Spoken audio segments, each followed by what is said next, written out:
কে বলা হয়েছে কি? আরো জোরে বলেন, বারজাক। এই কবরে আমাদেরকে সবার যাওয়া লাগবে কি লাগবে না? আরো জোরে বলেন।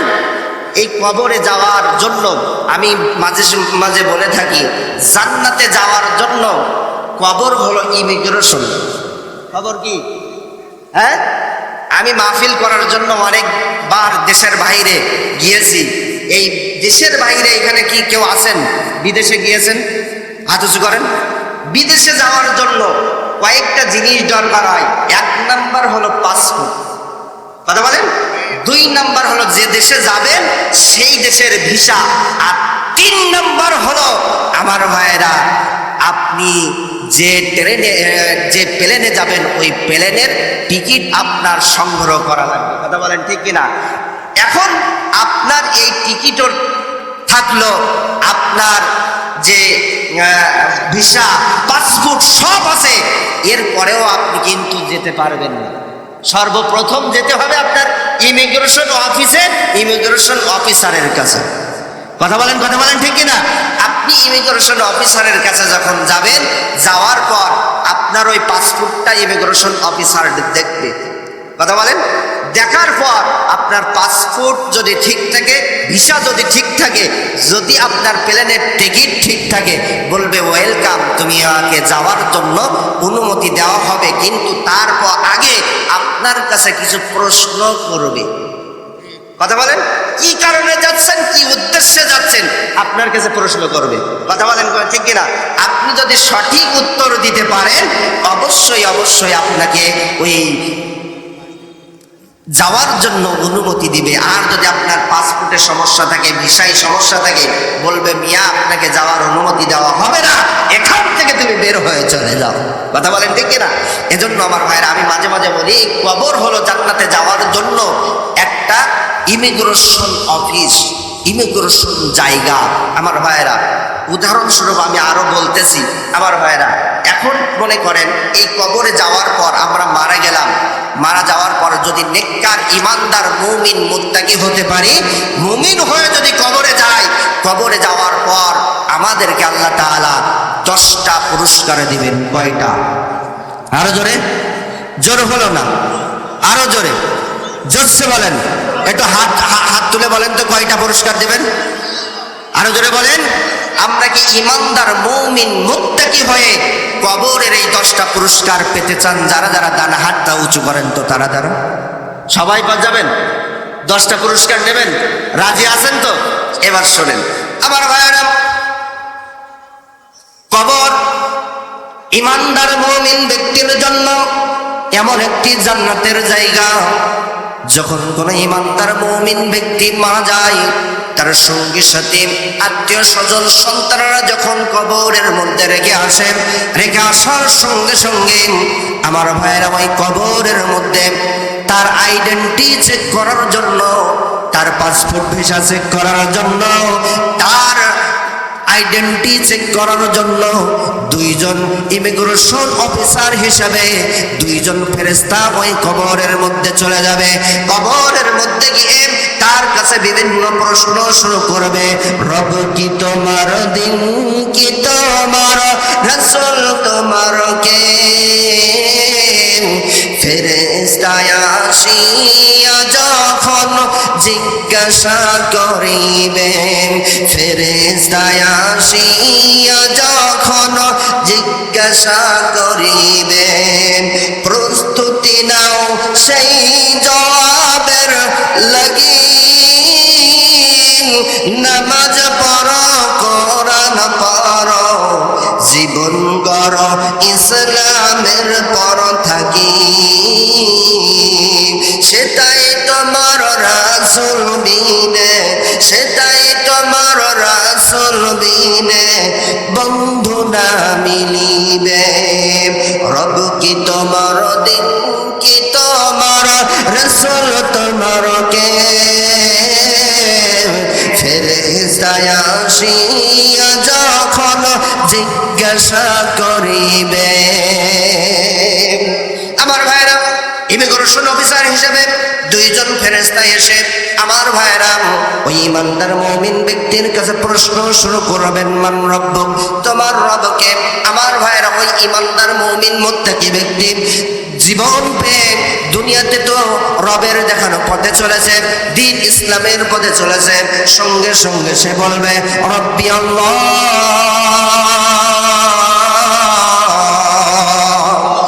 আমার রব হলেন আল্লাহ।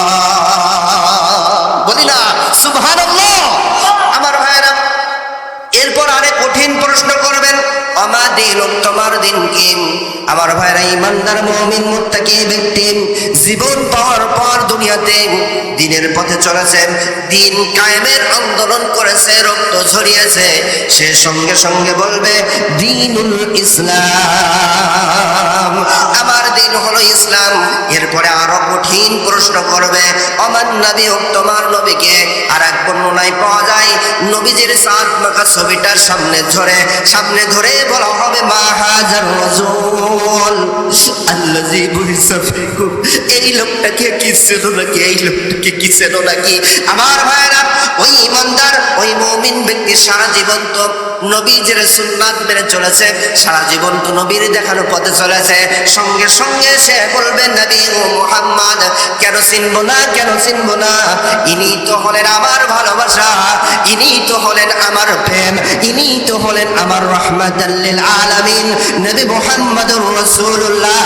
বলি না সাল্লাল্লাহু আলাইহি ওয়াসাল্লাম।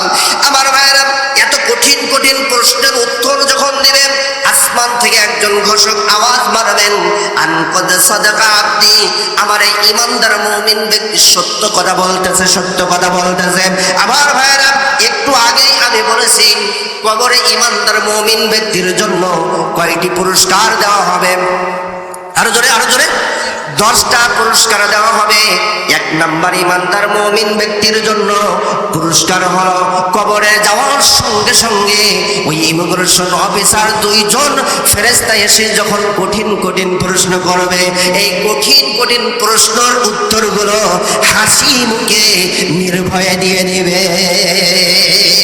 আমার ভাইরা এরপরে 2 নাম্বার পুরস্কার, আমার ভাইরা বলবেন, সবাই জবান ছেড়ে বলবেন, আপনাদের এদিকে মানুষ মারা গেলে ওই কবরের মধ্যে, মানুষ মারা গেলে ওই কবর দেওয়ার জন্য, মানুষের মাটি দেওয়ার জন্য ওই কবরের মধ্যে এই দুনিয়ার দামি কোন বিছানা কি বিছিয়ে দিয়ে আসেন?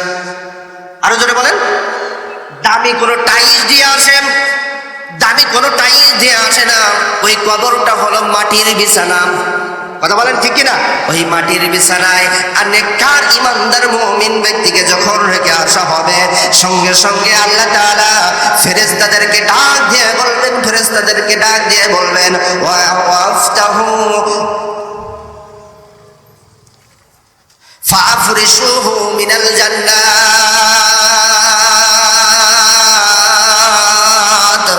ও আমার ফেরেশতারা, ও আমার ফেরেশতারা, আমার ইমানদার মুমিন ব্যক্তির জন্য মাটির বিছানা রাখলে চলবে না, মাটির বিছানা রাখলে চলবে না। আমার এই ইমানদার মুমিন ব্যক্তির জন্য জান্নাত থেকে একটা সুন্দর জান্নাতের পোশাক, জান্নাতের বিছানা বিছিয়ে দাও। সুবহানাল্লাহ। 2 নাম্বার পুরস্কার, জান্নাতের বিছানা ওই কবরের মধ্যে ইমানদার ব্যক্তির জন্য বিছিয়ে দেওয়া হবে।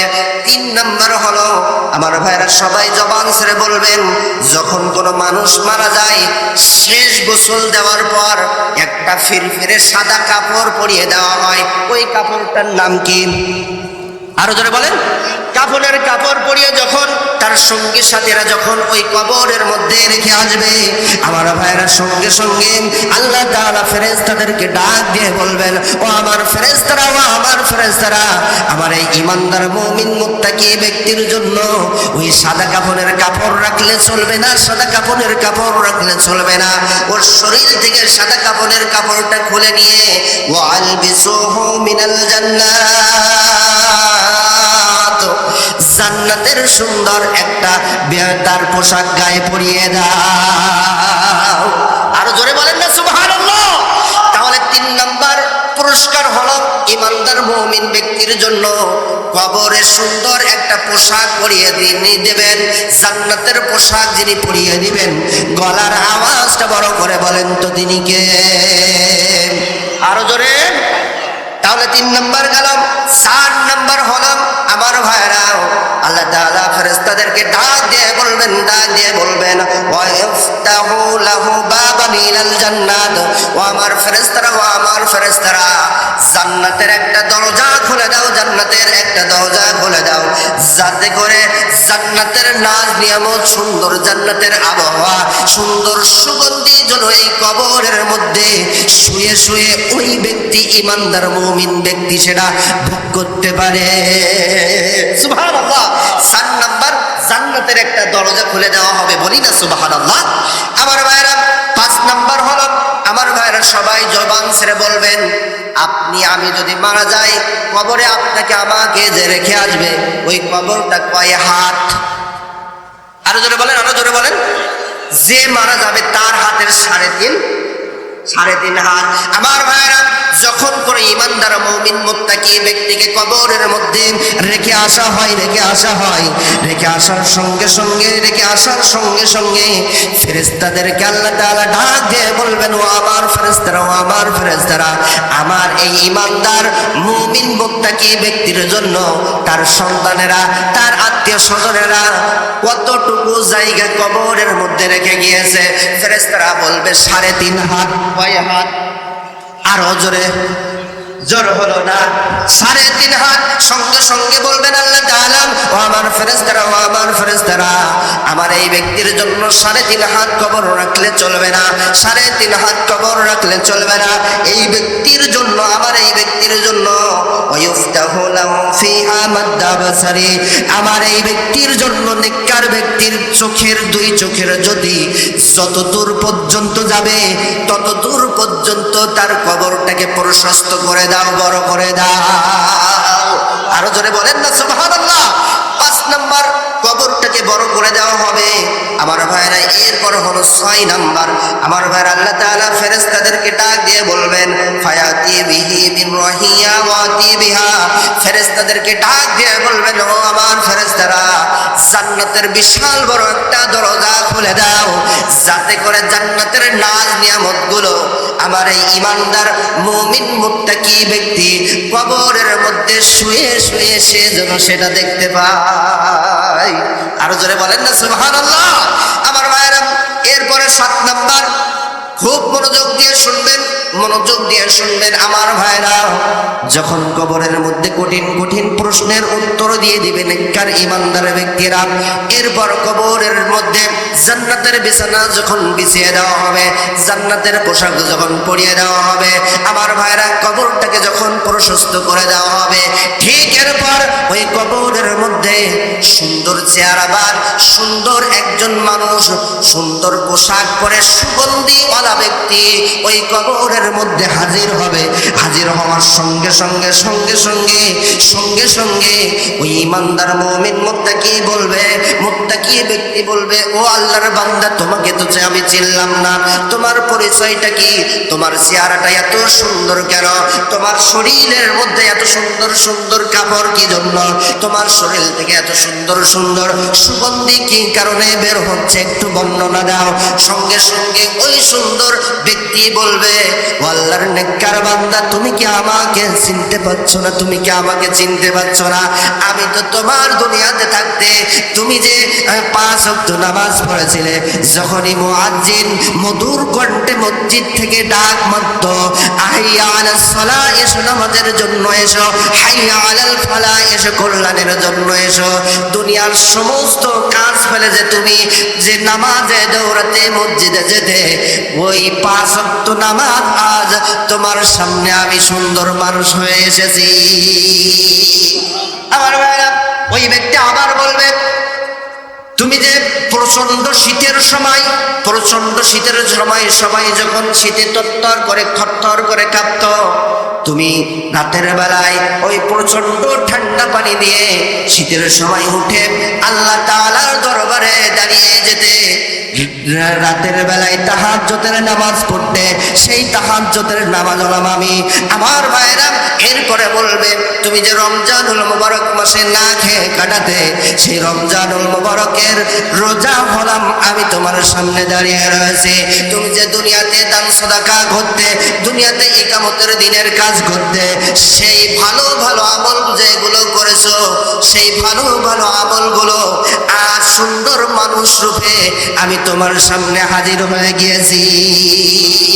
আমার ভাইরা, ওই ব্যক্তি যখন বলবে শুধু আল্লাহ তাআলা আমাকে প্রেরণ করেছে, কবরের মধ্যে পাঠিয়েছে, তাই নয়, একটা সুসংবাদ দিয়েছে। সেই সুসংবাদ হলো তুমি এখানে কবরের মধ্যে শান্তিতে নির্ভয়ে জান্নাতের নাজ নিয়ামত ভোগ করতে করতে কিয়ামত পর্যন্ত ঘুমিয়ে পড়ো, তোমার কোনো টেনশন নাই।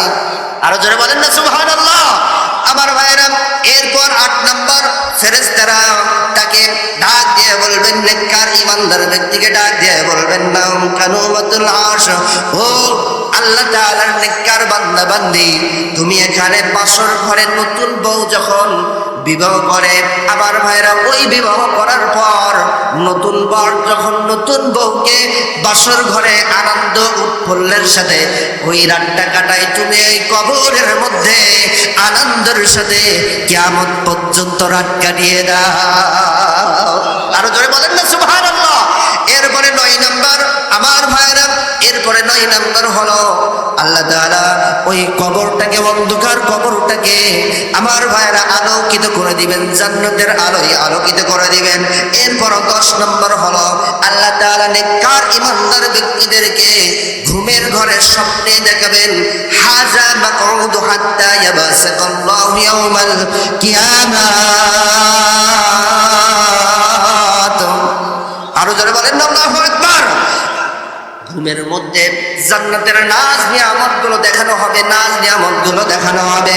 আমার ভাইয়েরা, নাজ নিয়ামতগুলো যখন দেখবে, ফেরেশতারা বলবে, ও আল্লাহ তাআলার নেককার বান্দা বান্দি, টেনশন করো না, দুশ্চিন্তা করো না, একটু পরেই কিয়ামত হয়ে যাওয়ার পর, কিয়ামতের পরেই ওই তোমার ওই নিয়ামত ভরা জান্নাতে তোমার ওই জায়গায় দেওয়া হবে, একটুখানি অপেক্ষা করো। সুবহানাল্লাহ। আমার ভাইরা, এই 10টা পুরস্কার কবরের মধ্যে দেওয়া হবে। আপনি আমি এই 10টা পুরস্কার পেতে চাই। আর জোরে বলেন।